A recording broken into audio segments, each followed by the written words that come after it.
Hey, what is up, you sexy beasts? Goes in Tristan here, and I'm bringing you guys my scary story series. So, I'm reading a story called Persuaded. It's a pretty interesting story. Rather short. The next one's going to be quite long, guys, so don't forget to smash that like button for this video. Hopefully, we can get it to 250 likes before we get into it. Now, why I say that at the beginning of the video, I don't want you guys to be like, oh my god, this guy's begging for likes, and he just, nah. No, it's just because I end on the story to give it kind of more of that professional vibe at the end.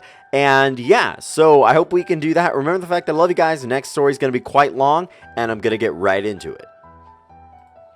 It has been 2 weeks since this whole thing started. It all started with a tanker accident. It was all over the news. Everyone thought it was just another oil spill. There were plenty of volunteers, plenty of people wanting to help the poor, defenseless animals, plenty of victims. Within hours of the tanker accident, it started happening. The animals had gone crazy. They were scratching and biting at the cleanup volunteers. They said it was an adverse effect of whatever was in the tanker. Rescue workers were still trying to get the crew out of the ship. They could hear screaming inside, screams to open the doors, but that's when it all went to hell, as soon as they cut the door out. There were 6 minutes of broadcast footage before it all went silent. 6 minutes of screaming and agony. The ship crew attacked the rescue workers like rabid baboons, breaking bones and tearing flesh. The people on the shore weren't faring any better.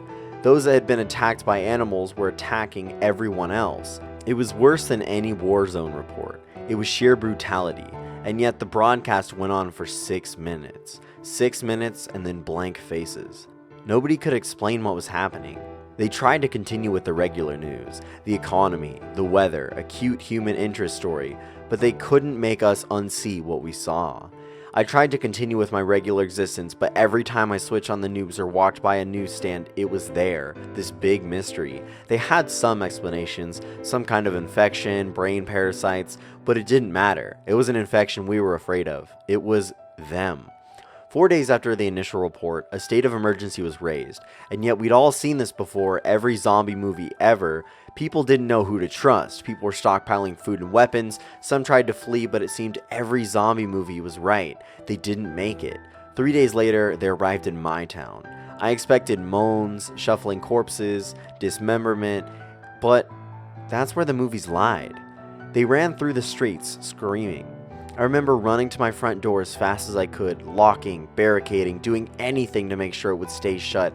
Then I headed for the window. I was on the second story, but I could see the carnage. They were unstoppable. They were aware. A group of them made their way through a building across the street. They jumped straight through glass plate windows. Even the shards slicing through them made no difference. They just kept coming. My barricade wasn't going to hold. I rushed around my flat, grabbing supplies and jamming them into the most secure room of the flat. I went back for one last look across the street. I wish I hadn't. In a second-story window, my face met one of theirs. They knew where I was. I quickly dashed into the room and locked the door. I don't have any kind of panic room or a secure basement, so the safest place I could think of was my bathroom. No windows, one door with a lock. I had my sink and bathtub full of water, so I could stay there for a while. So I sat there in the dark room with the distant screams in my ears. I began to feel like I may have overreacted. It had been 2 hours and no sign of them. It actually got quieter, and I thought they had moved on. Maybe I could leave the room, get out to the kitchen, grab more food, and wait it out. And then a crash came through the door. The sound of someone running full force into the door and knocking down a barrier behind it. There were a couple more crashes before I knew they were inside. Rapid footsteps moving around the flat, a couple screams, and then a bang on the wall beside me. My eyes were open to the widest, even in the pitch black darkness of the room. Another bang, and another. They knew I was there, and they knew I was scared. This was the zombie nightmare I had been expecting from the start. I had nowhere to run.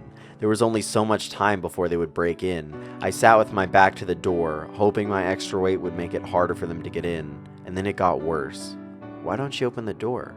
A voice on the opposite side of the door, no screams or moans, just a quiet, whispery voice. And then more of them. We've come for you. You'll be happier if you open the door. It's not so bad. The whispery voices became a cacophony of noise trying to persuade me, to break me, to fool me. I had heard that the moaning of zombies would drive people insane, but this was worse, a siren call. I sat in the darkness and hoped and prayed they'd get bored, but they don't get bored, and they don't leave. I managed to use a mirror to peek under the door, only to be greeted by horrible, unblinking eyes, blood-smeared faces, screams, and more horrible whispers.